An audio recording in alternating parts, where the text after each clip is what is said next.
पूर्णांक पाहिली आहे. आज बघणार आहोत आपण घातांक. सगळ्यांना माहिती आहे घातांक म्हणजे वर्ग घन ऐकलाय ना. वर्ग म्हणजे कितवा घात असतो, कसं लिहितो आपण, 4चा वर्ग म्हणजे काय, 4 गुणिला 4, ठीक आहे. किंवा 4चा घन म्हणजे 4 गुणिला 4 गुणिला 4. जो ह्याला काय म्हणतो आपण, घातांक म्हणतो, हो ना. हा झाला पाया, बेस, आणि हा झाला इंडेक्स म्हणजे घातांक, बरोबर. म्हणजे जर आता 4 गुणिला 5 असेल तर आपण 4चा किती वेळा गुणाकार करू, 5 वेळा. हे तुम्हाला माहिती आहे. त्याच संख्येचा तितक्या वेळा गुणाकार म्हणजे काय, घातांक. हा, त्याच्यामध्ये ह्याला काय म्हणत असतात, बेस किंवा पाया, हे तुम्हाला माहिती आहे. आणि ह्याला म्हणत असतात इंडेक्स, इंडायसेस किंवा इंडेक्स किंवा घातांक, ठीक आहे. तितक्या वेळा त्या संख्येचा गुणाकार म्हणजे काय, घातांक. ठीक. आता या घातांकाचे आपण काही नियम बघू. गुणाकाराचे, भागाकाराचे, घातांकित संख्या असलेल्या संख्यांचे गुणाकार भागाकाराचे काही नियम आहेत, ते आपण शिकतो आहे. काय आहे पहिला नियम, समान पाया असलेल्या घातांकित संख्यांच्या गुणाकाराचा नियम. समान पाया म्हणजे जर आपण घेतलं 3चा वर्ग गुणिला 3चा घन, ठीक आहे. म्हणजे 3चा घातांक 2 गुणिला 3चा घातांक 3. पाया समान आहे, आहे समान. म्हणजे ह्याचा अर्थ काय होईल सांगा रे. 3चा वर्ग म्हणजे 3 गुणिला 3, परत 3चा काय, घन म्हणजे 3 गुणिला 3 गुणिला 3, ठीक आहे. आता हे कितीदा झालेले दिसतात आहे तुम्हाला, 5, बरोबर. ह्याचाच अर्थ 3चा घातांक 5. 5 हे काय आहे, 3 आणि 2 ची बेरीज आहे, समजला. म्हणजे मग जेव्हा समान पाया असेल घातांकित संख्येचा तेव्हा काय करायचं, आपण ह्या पद्धतीने लिहू शकतो.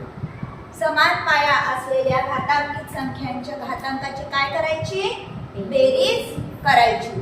समजा a चा घातांक m आहे गुणिला a चा घातांक n आहे, तर हे कसं लिहू आपण, a चा घातांक m अधिक n.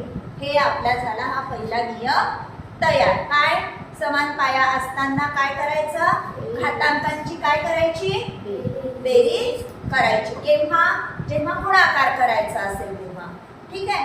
आता समजा हेच भागाकार करायचा आहे. समजा समान पाया असलेल्या संख्येचा भागाकार करायचा आहे. 3चा घातांक 3 म्हणजे 3चा घन भागिला 3चा वर्ग समजा करायचा आहे आपल्याला, ठीक आहे. म्हणजे कसं लिहिणार तुम्ही, 3चा घातांक 3 भागिला 3चा घातांक 2. 3चा घातांक 3 म्हणजे 3 गुणिला 3 गुणिला 3, आणि 3चा वर्ग म्हणजे 3 गुणिला 3. मग आता काय झालं इथे, हा एक 3 ह्याच्याने कटला, 3 एक 3, 3 एक 3, हा एक 3, 3 एक 3, 3 एक 3. किती उरले रे इथे,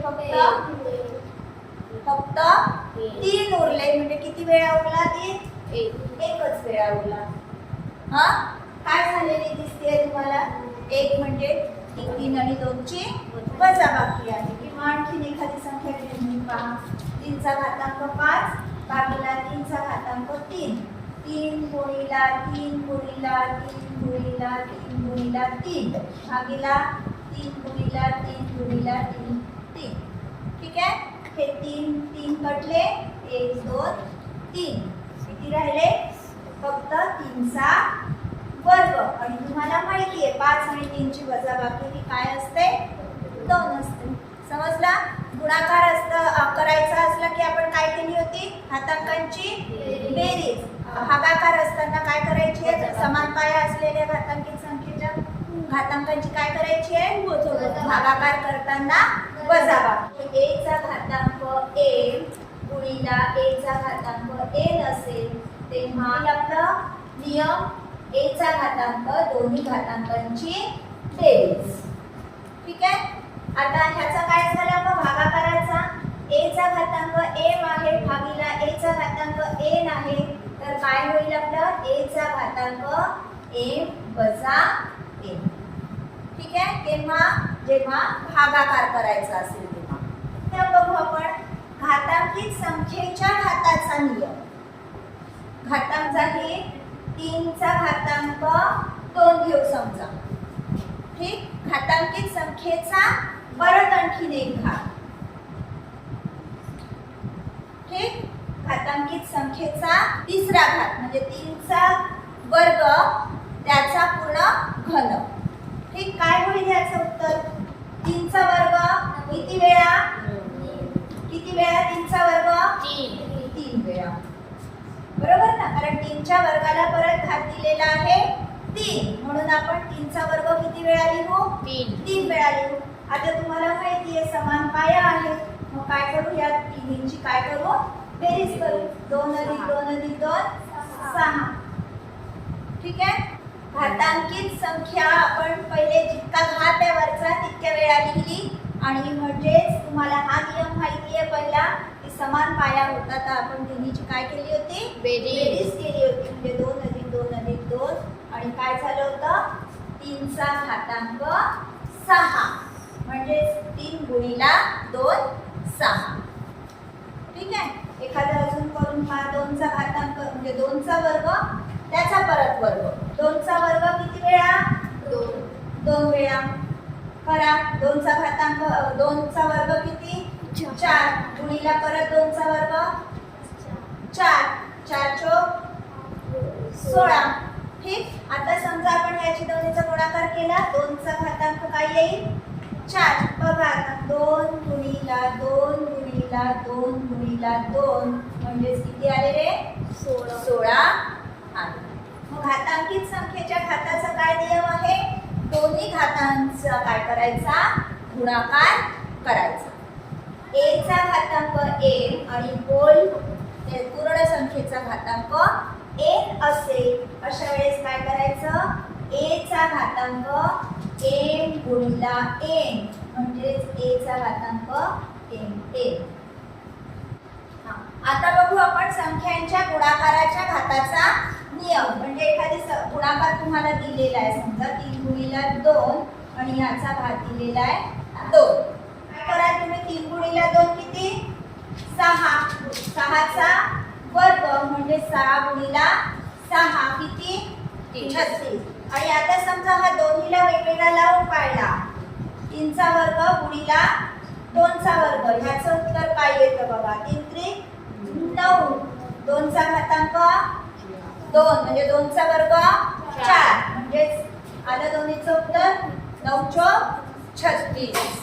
ठीक. म्हणजे दोन संख्यांच्या गुणाकाराला जर एखादा घात दिलेला असेल तर तो आपण त्या वेगवेगळ्या लावून लिहू शकतो.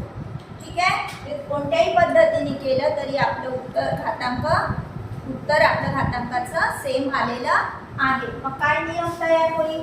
जर दोन संख्या आपण a गुणिला b घेतल्या, a गुणिला b चा घातांक m, तर कसं लिहू आता याला आपण? a चा घातांक m गुणिला b चा घातांक m. ठीक आहे. राहतील हे 4 नियम लक्षात. आपण संख्येच्या गुणाकाराच्या घाताचा नियम पाहिला. बरोबर. आता आपण पाहतोय संख्यांच्या भागाकाराच्या घाताचा नियम. ठीक. समजा आपल्याकडे संख्या आहे 8/2 चा घातांक 2. तर काय होईल? 4 चा 8/2 किती? 4. 4 चा वर्ग असं होईल. आता ह्याला आपण असं लिहून बघू. 8 चा वर्ग भागिले 2 चा वर्ग. तेच उत्तर आलं तर असंही करता येईल आपल्याला.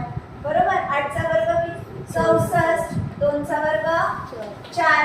काय उत्तर येईल? 64 भागिले 4 16 आणि 4 चा वर्ग किती? 16. ठीक आहे. म्हणजे संख्या जेव्हा अशा भागाकाराच्या स्वरूपात असतात किंवा संख्यांच्या भागाकाराचा जेव्हा घात दिलेला असतो तेव्हा आपण त्या ह्या पद्धतीने लिहू शकतो. हा आहे संख्यांच्या भागाकाराच्या घाताचा नियम. ठीक. म्हणजे जर आपल्या संख्या आहेत a/b चा घात a, तर आपण काय करणार? a चा घातांक घात a आणि b चा घात a. व्हिडिओ आवडल्यास नक्की लाईक, शेअर आणि कमेंट करा.